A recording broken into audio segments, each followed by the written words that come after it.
Film की शुरुआत Jack नाम के एक फॉरेस्ट रेंजर को दिखाने से होती है, जो कि हमेशा की तरह अपनी ड्यूटी पर निकला था, लेकिन वो नहीं जानता था कि आज उसके साथ कुछ अलग होने वाला है, क्योंकि अगले ही पल उस पर तीरों से हमला होने लगता है। लेकिन यह कौन कर रहा था ये कुछ नहीं पता, लेकिन आखिर उस पर यह हमला कौन कर रहा है, इसी बात का पता लगाने के लिए वह अपनी जैकेट उतारकर आगे बढ़ने लगा। लेकिन काफी देर यहाँ बिताने पर भी उसे कुछ पता नहीं लग पाता कि यह कौन कर रहा है। उसे लगता है कि चलो जो कोई भी हो, शायद यहाँ से चला गया होगा या कोई हंटर हो सकता है। अभी वह यह सब सोच ही रहा होता है कि इतने में ही एक एक तीर आकर उसके सीने को छू जाता है, जिससे वह दर्द के मारे वहीं जमीन पर गिर गया और उस तीर को निकालने की भी कोशिश करता है। लेकिन जो तीर होती है वह बीच से ही टूट जाती है, जिसका मतलब था कि उसे अपनी जान बचाने के लिए इस जंगल से निकलना होगा जल्द से जल्द, वरना उसे इन्फेक्शन हो सकता है। इसीलिए वह जल्दी से भागता हुआ अपनी कार तक आता है। लेकिन बेचारी की किस्मत खराब थी, इसकी कार स्टार्ट ही नहीं होती। हालांकि वह सोचने लगता है कि मैंने तो सुबह ही टैंक फुल कराया था, क्या यह किसी इंसान का काम है जो मुझे मारना चाहता है? लेकिन उसके पास यह सारी बातें सोचने का वक्त नहीं था, तो इसीलिए जैक पैदल का रास्ता चुनता है और इसी बीच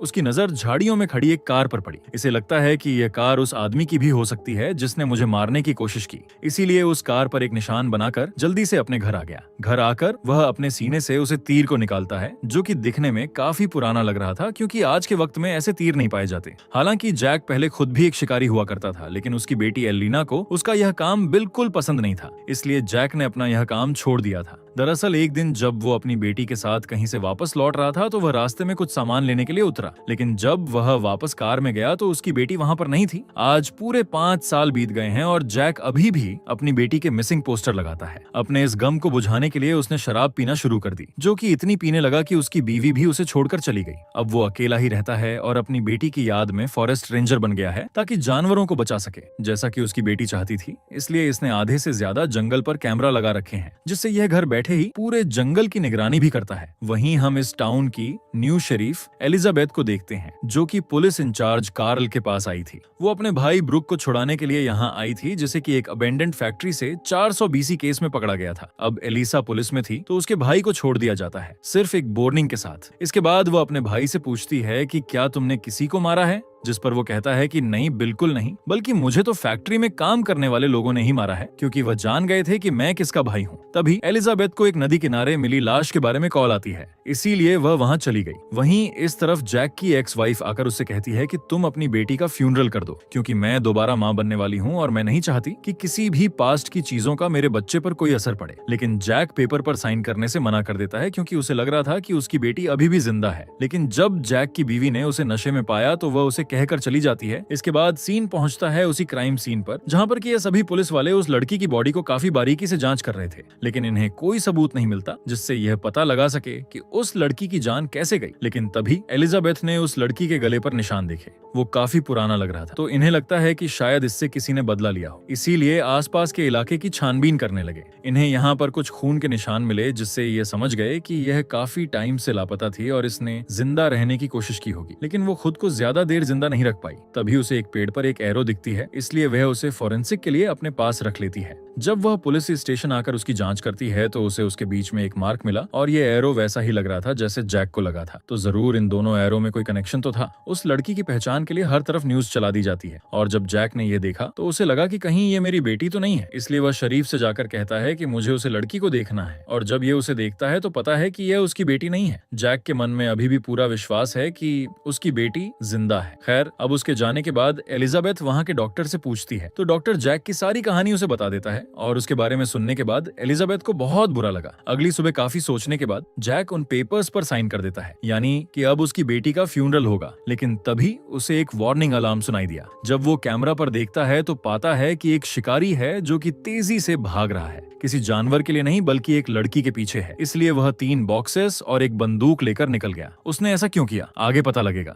जैक उसी जगह पर पहुंच गया जहां पर इस पर हमला हुआ था, लेकिन आज ही अपनी पूरी तैयारी के साथ यहाँ आया था। वह हवा में पेंट का बॉक्स उछालता है और उसे शूट कर दिया, जिससे सारा पेंट जमीन पर गिर गया और इसमें उसे वह शिकारी दिखने भी लगता है, क्योंकि उस पर भी लाल रंग लग गया था। लेकिन बावजूद इसके भी यह उसे पकड़ नहीं पाता, जिसके लिए उसे काफी गुस्सा आता है, क्योंकि आज इसके पास अच्छा मौका भी था। इसके बाद जैक उस लड़की के पास गया जिसके पीछे वो शिकारी भाग रहा था और इसके गर्दन पर भी वैसे ही निशान थे जैसे उसे पिछली बॉडी के निशान थे। अब जैक उस लड़की को उठाकर यहाँ से ले जाने लगा, तो वहीं दूसरी तरफ शरीफ उसे तीर को लेकर एक खास आदमी के पास आई जो कि इस बारे में काफी जानता है। वो इसे बताता है कि यह एटलस नाम का एरो है जो कि प्राचीन वक्त में जंग के लिए काम आता था, लेकिन इस वक्त इसे बंद कर दिया है क्योंकि इससे किसी की भी जान जा सकती है। लेकिन हाँ, एक शख्स है जो कि इसे अभी भी बनाता है और सब लोग उसे सैम कहते हैं। ये सुनकर एलिजाबेथ को अपना भाई याद आता है क्योंकि जिस फैक्ट्री में वह पकड़ा गया था उस फैक्ट्री को सैम कंट्रोल करता है और जवान लड़कों से सारे गलत काम वहाँ पर वही कराता है। इसलिए एलिजाबेथ अपने भाई के पास आती है, लेकिन वह उसे यहाँ कहीं नहीं मिलता। लेकिन पेटी नाम की एक लड़की उसे बता देती है कि वह इस वक्त कहाँ मिलेगा। एलिजाबेथ वहाँ जाती है तो उसे इसका भाई वहाँ भी नहीं मिलता, लेकिन इसे वो जरूरी सामान मिल जाता है जिससे वह एटलस नाम का तीर बनाया गया था। इतने में ही इस घर में कोई आ जाता है जो कि इसी का साथी था, जो कि इसे बताता है कि एक और लड़की की मिसिंग रिपोर्ट दर्ज की गई है और ये वही लड़की थी जो कि अभी जंगल में जैक के साथ थी। वहीं दूसरी तरफ जैक उस लड़की को उठाते हुए अब काफी थक गया था, इसलिए जैक ने उसे एक जगह पर रख दिया। लेकिन इतने में ही वही लड़की जैक पर हमला कर देती है, ये समझते हुए कि कहीं यही वह शिकारी तो नहीं है। लेकिन जैक उसे समझाता है कि मेरी बहन रुक जा, मैं वो नहीं हूँ जो तुझे मारना चाहता है, तुम मेरे साथ सेफ हो। हालांकि वो मानने के लिए तैयार नहीं थी, लेकिन जैक उसे यकीन दिला ही देता है। जिसके बाद ये दोनों वहीं बंकर गुफा में छिप गए, जो कि जैक ने ही यहाँ बनाया था ताकि वह शिकारियों को पकड़ सके।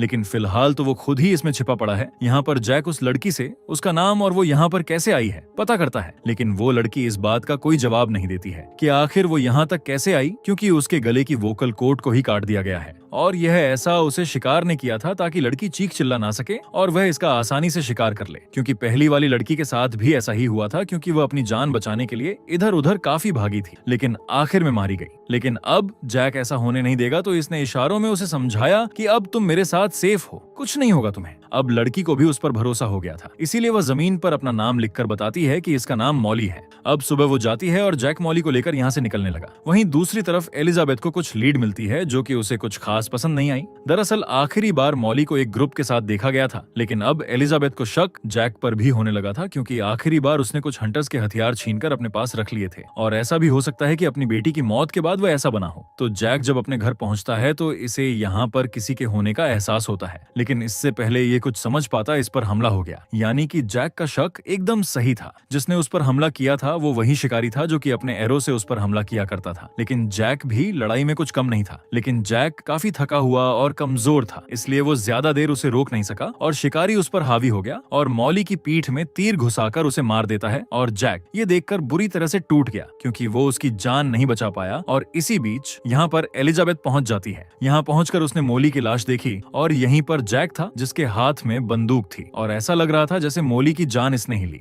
लेकिन असली कहानी में ट्विस्ट अब आया, क्योंकि इसके पीछे वही शिकारी खड़ा था और वह शिकारी एलिजाबेथ को देखकर अपने हाथों की उंगलियां चटकाता है और यहाँ पर वह समझ जाती है कि यह शिकारी कोई और नहीं बल्कि उसका ही छोटा भाई ब्रूक है, जिसे कि हर बार बचा लेती है। लेकिन आज वो क्या करेगी? लेकिन आज भी उसने वही किया जो हर बार करती है, उसने जैक को शूट कर दिया, जिससे ब्रूक को यहाँ से भागने का मौका मिल गया। अब तक जैक भी समझ गया था कि एलिजाबेथ ने अपने भाई को बचाने के लिए यह सब किया है, इसीलिए वह उसके ही रेडियो से एम्बुलेंस बुलाता है ताकि वह मॉली को ले जाए, क्योंकि अभी भी मॉली जिंदा थी। और वह खुद पहुंचा अपनी कार लेकर अपनी एक्स वाइफ के घर, जिसका करंट पति पुलिस में था। और जब उन्होंने जैक की हालत देखी तो हैरान रह गए। वो जैक को हॉस्पिटल नहीं ले जा सकते थे, इसीलिए कार्ल ने जैक को उसी फैक्ट्री के बाहर खड़ी एक ट्रेलर में लेकर यहीं डॉक्टर को बुला लिया और उसका इलाज करवाना शुरू किया। इस दौरान जैक ने सब कुछ उन्हें बता दिया। अब ये जो भी सब कुछ चल रहा है वह कौन कर रहा है? जैसे ही कार्ल ट्रेलर से बाहर आया, उसने देखा कि ब्रूक अपने दोस्तों के साथ खड़े होकर वहाँ पर बीड़ी फूंक रहा है, इसलिए उसने उसे पकड़ने के लिए दौड़ लगा दी।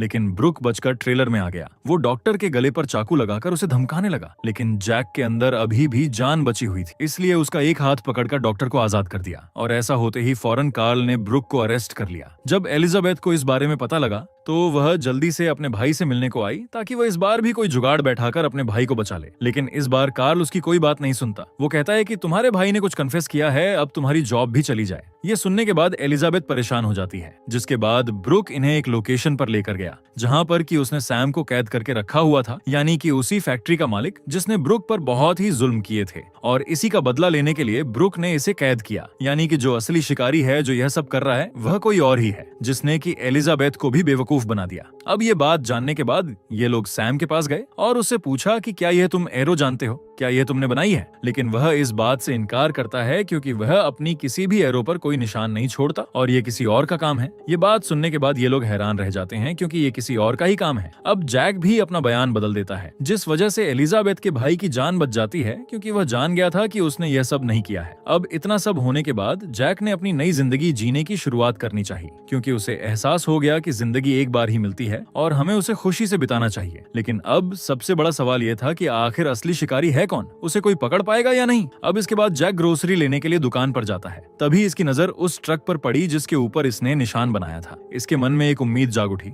ये देखकर वह जल्दी से उस ट्रक के पास गया, लेकिन इस ट्रक पर कोई भी निशान नहीं था। ये देखकर एक बार फिर से उदास हो गया, इसलिए वो वापस अपनी कार में आ गया। लेकिन इसी दौरान एक ठीक वैसी ही ट्रक उसके पास से गुजरी जिस पर वो निशान था। इस बार जैक पूरी तरह से कंफर्म था और तैयार था कि मौका मिलने पर ही उस ड्राइवर पर हमला कर दे। लेकिन उसमें से एक बूढ़ा आदमी बाहर आता है। यह देखकर जैक ने उससे पूछा कि क्या तुम्हारा कोई बेटा है? वो कहता है कि नहीं, मैं अकेला ही रहता हूँ और इस ट्रक का मालिक मैं ही हूँ। जैक उसे झूठ बोलता है कि इस ट्रक के मालिक ने एक बार मेरी मदद की थी। ये उसे शुक्रिया कहना चाहता है, जिस पर वो बूढ़ा बताता है कि कभी कभी जो मेरा नेवर है वो इस ट्रक को लेकर जाता है, इसलिए उसके पड़ोसी के घर पर जाता है। लेकिन लॉक लगा था तो इसलिए लॉक तोड़कर ही अंदर घुस गया और घर की चीजों से साफ पता लग गया कि यह जरूर किसी शिकारी का घर है। लेकिन इससे भी खौफनाक चीज यह थी, जब वो बेसमेंट में गया वहाँ पर कई 100 लड़कियों के मिसिंग पोस्टर चिपके हुए थे और इन फोटो में उसकी मिसिंग बेटी का भी फोटो था। थोड़ी और आगे जाने पर उसे ऑपरेशन थिएटर में एक लड़की लेटी हुई दिखाई देती है जिसके वोकल कोट निकले हुए थे और ये देखकर जैक समझ जाता है कि अच्छा, तो यह है सारा मामला, क्योंकि जो भी ये सब कर रहा है वह इसी घर का मालिक है। लेकिन तभी अचानक से जैक के ऊपर हमला हो जाता है और यह हमलावर कोई और नहीं बल्कि वही डॉक्टर था जिसे कि कार्ल ने जैक का इलाज करने के लिए बुलाया था और यह इस कहानी का गद्दार है। इसके बाद स्टन पहुंचता है एलिजाबेथ पर, जो कि मॉली से मिलने के लिए आई थी जिसका इलाज डॉक्टर वम ही कर रहा था। लेकिन इस वक्त वो डॉक्टर यहाँ नहीं था। लेकिन तभी एलिजाबेथ को उस डॉक्टर और उसकी बेटी की फोटो दिखी और यहाँ पर एक नर्स बताती है कि काफी सालों पहले इनकी बेटी नशे में कुचल कर मारी गई और उनकी बेटी का नाम मेलिसा था, यानी कि वही सेम लोगो जो कि उस तीर पर हुआ करता है। ये देखकर एलिजाबेथ को सब समझ आ जाता है और वह जल्दी से उस डॉक्टर के घर पहुंचती है, जहाँ पर डॉक्टर तो नहीं था लेकिन उसके घर पर रखी चीजों से उसे समझ आ जाता है कि यह सब क्या चल रहा है। इसके बाद वह जैक के घर गई उसे बताने के लिए कि उनकी बेटी का कातिल मिल चुका है। लेकिन जैक तो वहाँ था ही नहीं बल्कि उसका तो शिकार हो रहा है और ये चीज एलिजाबेथ उसके घर में लगे मॉनिटर पर देख लेती है। क्या सच में जैक का शिकार भी हो सकता है? क्योंकि वह तो बड़ी अच्छे से इस जंगल को जानता है, इसलिए वह जंगल में लगे हर एक ट्रैप को खोल देती है, जिसमें से एक में वो डॉक्टर फंस गया और इससे पहले वह कुछ कर पाता, जैक ने उसे कूटकर उसका हुलिया ही बिगाड़ दिया।